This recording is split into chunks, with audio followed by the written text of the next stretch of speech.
5 বছর থাকার কোনো সম্ভাবনা নেই। পার্লামেন্টে কনফার্ম করেছে 10, 15, 20, 25 এবং 30 বছর মেয়াদী আইএলআর হবে। আইএলআর যারা করছে স্কিল ওয়ার্কার 5 ইয়ার্স, তারা শুধুমাত্র দেখছে তারা পরিপূর্ণ এনআই ট্যাক্স দিয়েছে কিনা। ইউরোপিয়ান ইউনিয়নের জন্য অটোমেটিক হয়ে গিয়েছে। এইখানে তারা ঝুলিয়ে রেখেছে, টালবাহানা করছে বর্তমান সরকার। কেয়ার ওয়ার্কার সহ ইমিগ্রেন্টদের বলি দিবে, দাবার ঘুটি বানাবে, বছর 2-3 পর আবার তাদের আনার চেষ্টা করবে, কারণ কি ইকোনমি চলবে না। আসসালামু আলাইকুম। জি, আমি আপনার একজন ভক্ত মানুষ আর কি। আপনার প্রোগ্রামগুলো দেখি আমি অনেক এবং ভালো লাগে। আমি কালক্ষেপণ না করি, সরাসরি প্রশ্নে চলে যাই। আমার কোনো স্পেসিফিক ইস্যু আছে যেখানে আমাকে ওই প্রশ্ন করতে হবে, নাকি আমি যে কোনো প্রশ্ন করতে পারি ইমিগ্রেশন নিয়ে? যে কোনো প্রশ্ন করতে পারেন, আপনার যা প্রশ্ন সেটাই করেন। আচ্ছা, আমি বেসিক্যালি ডিপেন্ডেন্ট। আমার ওয়াইফ কেয়ার ভিসা আসছিল 2023-তে। হ্যাঁ, তো তারপরে তার কোম্পানি রিভোক হয়ে যায়। তো আমরা নতুন করে আরেকটা কোম্পানিতে এই বছর সুইচ করছি। তো এখন এই আগে যে 1.5 বছর একটা কোম্পানিতে ছিলাম আমরা, ওই 1.5 বছর সেই কোম্পানি আমাদেরকে কোনো পে স্লিপ দেয় নাই, কোনো কাজ দেয় নাই। পরবর্তীতে নতুন কোম্পানিতে সুইচ করার পরে এই কোম্পানির সঙ্গে আমরা পেরোলে আসি, কাজ দিচ্ছে অল্প অল্প। এমত অবস্থায় আমরা যখন 5 বছর পার করব, যদি সেটেলমেন্ট রুট 5 ইয়ার্স থেকে যায়, সেক্ষেত্রে কি আমরা এই যে 2 বছর 1.5 বছর যে আমাদের কোনো পে স্লিপ নাই, এটা কি আমাদের যখন অ্যাপ্লাই করব, এটা কি ধরনের প্রভাব পড়তে পারে? ধন্যবাদ। 5 বছর থাকার কোনো সম্ভাবনা নেই। পার্লামেন্টে কনফার্ম করেছে 10, 15, 20, 25 এবং 30 বছর মেয়াদী আইএলআর হবে। এবং এই ক্ষেত্রে যারা কেয়ার ওয়ার্কার, তাদের 15 বছর করেছে।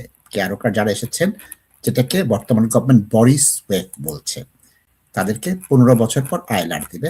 আপনাদের অসুবিধা হচ্ছে, আপনারা যতটুকুন সময় বিলেতে ছিলেন, ইমিগ্রেশন রুল অনুযায়ী আপনারা 1 দিনের জন্য এলিজিবল হননি। কারণ কি, প্রথম কোম্পানিটা আপনাকে স্ত্রীকে কোনোই এনআই ট্যাক্স দেয়নি। এই কোম্পানিটার দায়িত্ব হচ্ছে 37 বা 39, যেটা আপনার কসে উল্লেখ করা আছে, ওটা প্রতি সপ্তাহে দিতে হবে। কোনো ব্যত্যয় হলে সেটা কিন্তু ব্রেক হয়ে গেল। যার ফলে এখন কি হচ্ছে, আইএলআর যারা করছে স্কিল ওয়ার্কার 5 ইয়ার্স, তারা শুধুমাত্র দেখছে তারা পরিপূর্ণ আপনার এনআই ট্যাক্স দিয়েছে কিনা।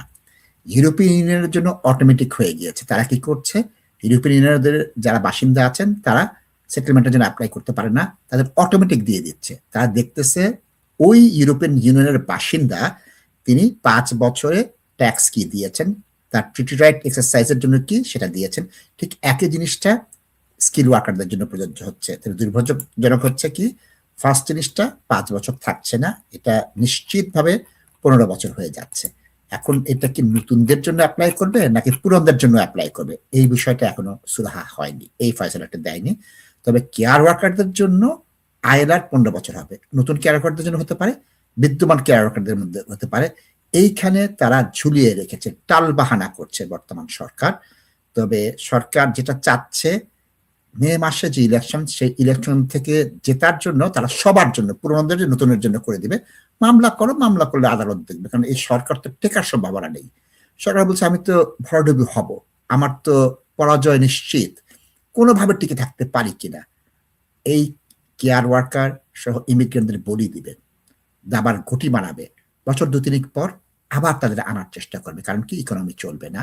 সুতরাং সত্যি দুঃখজনক, এটা 10 বছর, 15 বছর, 20 বছর, 25 বছর, 30 বছর মেয়াদে চলে যাচ্ছে।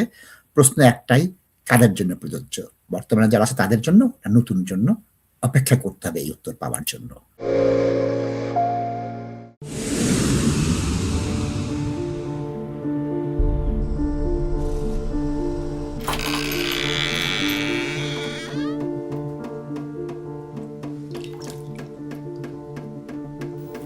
ইংল্যান্ডে আমরা চাইলেও অনেক কিছু করতে পারি না, অনেক ঝামেলা। হায় রে হায়, লন্ডনের এই জীবনে ঝামেলার কোনো শেষ নাই। আমি লাল, আমার ইমিগ্রেশন, ঘর, ব্যবসা সবকিছুর ঝামেলার সমাধানে সবসময় পাশে আছে Taj solicitor. Taj solicitors, believe in service.